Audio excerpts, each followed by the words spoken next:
മൂകാംബികയിലെത്തിയിട്ട് ഞങ്ങൾ താമസിക്കാൻ വേണ്ടി ചൂസ് ചെയ്തത് അവിടുത്തെ ദേവസ്വത്തിൻ്റെ ഗസ്റ്റ് ഹൗസ് ആയിട്ടുള്ള ജഗദംബിക എന്ന് പറഞ്ഞിട്ടുള്ള ഗസ്റ്റ് ഹൗസിലായിരുന്നു കേട്ടോ. അവിടെ ഓൺലൈൻ ബുക്കിംഗ് മാത്രമേ ഉള്ളൂ.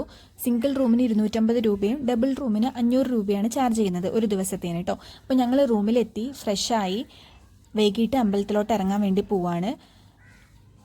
അമ്പലത്തിൻ്റെ തൊട്ടടുത്താണ് ഈ ഗസ്റ്റ് ഹൗസ് വരുന്നത്. ബാക്കിയൊക്കെ കുറച്ച് ദൂരെയാണ് കേട്ടോ ദേവസ്വത്തിൻ്റെത്. അല്ലാതെ ഉള്ളത് ഒരുപാട് അടുത്തടുത്തുണ്ട് കേട്ടോ.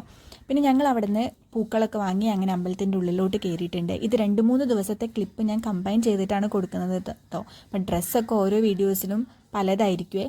അമ്പലത്തിൻ്റെ അകത്ത് നമുക്ക് ഫോണൊക്കെ അലൗഡാണ്, വലിയ പ്രശ്നങ്ങളൊന്നുമില്ല. പിന്നെ ഞാൻ മനസ്സിലാക്കിയത് വർക്കിംഗ് ഡേയ്സിൽ വരുവാണെങ്കിൽ അവിടെ ഒട്ടും തിരക്കില്ല, നമുക്ക് നല്ല ഫ്രീ ആയിട്ട് പോയി തൊഴാട്ടോ.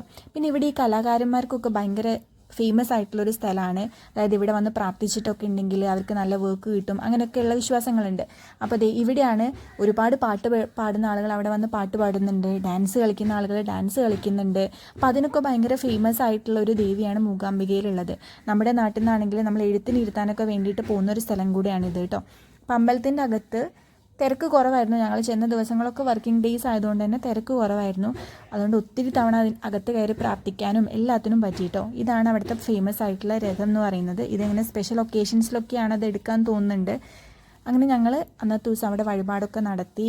നമുക്ക് ഭയങ്കര സാറ്റിസ്ഫാക്ഷൻ കിട്ടുന്ന, ഭയങ്കര സന്തോഷം തരുന്ന ഒരു അമ്പലമായിട്ട് എനിക്കിത് ഫീൽ ചെയ്തു. ഭയങ്കര ഒരു പോസിറ്റീവ് എനർജിയാണ്.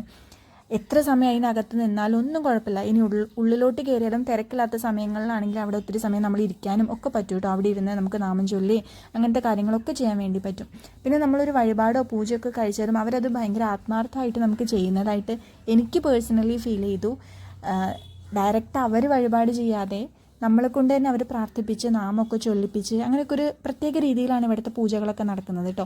പിന്നെ രാത്രി 9 മണിക്ക് ഇന്നും ഇവിടെ ഒരു കഷായം കൊടുക്കും. അത് എനിക്കൊരു ചുക്ക് കാപ്പിയുടെ ഒക്കെ ടേസ്റ്റായിട്ടാണ് ഫീൽ ചെയ്തത്. ഇത് ഭയങ്കര ഔഷധക്കൂട്ടുകളൊക്കെ ചേർത്തിട്ട് ഉണ്ടാക്കുന്നതാണെന്നാണ് പറയുന്നത്. അത് വാങ്ങിക്കാൻ ഒത്തിരി പേര് ആ ക്യൂലുണ്ടായിരുന്നു കേട്ടോ. പിന്നെ എന്നും ഉച്ചയ്ക്കും രാത്രിയും അവിടെ തന്നെ അമ്പലത്തിൽ തന്നെ ഭക്ഷണമുണ്ട്. നല്ല പച്ചരിച്ചോറും പൊന്നിയരിച്ചോറ് എന്നൊക്കെ പറയില്ലേ, അതും അങ്ങനത്തതൊക്കെ ആയിട്ട്. പിന്നെ ഇന്ന് ഇവിടെ പാട്ടും ഡാൻസും ഒക്കെ സ്റ്റേജിൽ നടക്കുന്നുണ്ട്.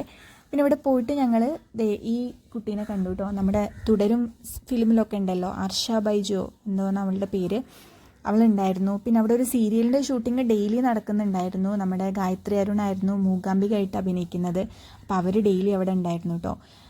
അപ്പോൾ നല്ല രസമായിട്ട് ഞങ്ങൾ 4 ദിവസം നല്ല റിലാക്സ്ഡ് ആയിട്ട് അമ്പലത്തിലൊക്കെ കയറി അവിടുത്തെ എല്ലാ കാര്യങ്ങളും മനസ്സിലാക്കി ഒക്കെ ഇതുണ്ടായിരുന്നു. പിന്നെ ഭക്ഷണം ഉച്ചയ്ക്കും രാത്രി അവിടെ ഉള്ളതുകൊണ്ട് തന്നെ അതിൻ്റെ എക്സ്പെൻസും നമുക്ക് പൊതുവേ കുറവായിട്ടാണ് ഫീൽ ചെയ്തത് കേട്ടോ. വലിയ ഹാളിൽ ഒത്തിരി പേര് അക്കോമഡേറ്റ് ചെയ്യുന്ന രീതിക്കായിരുന്നു ഉണ്ടായിരുന്നത്.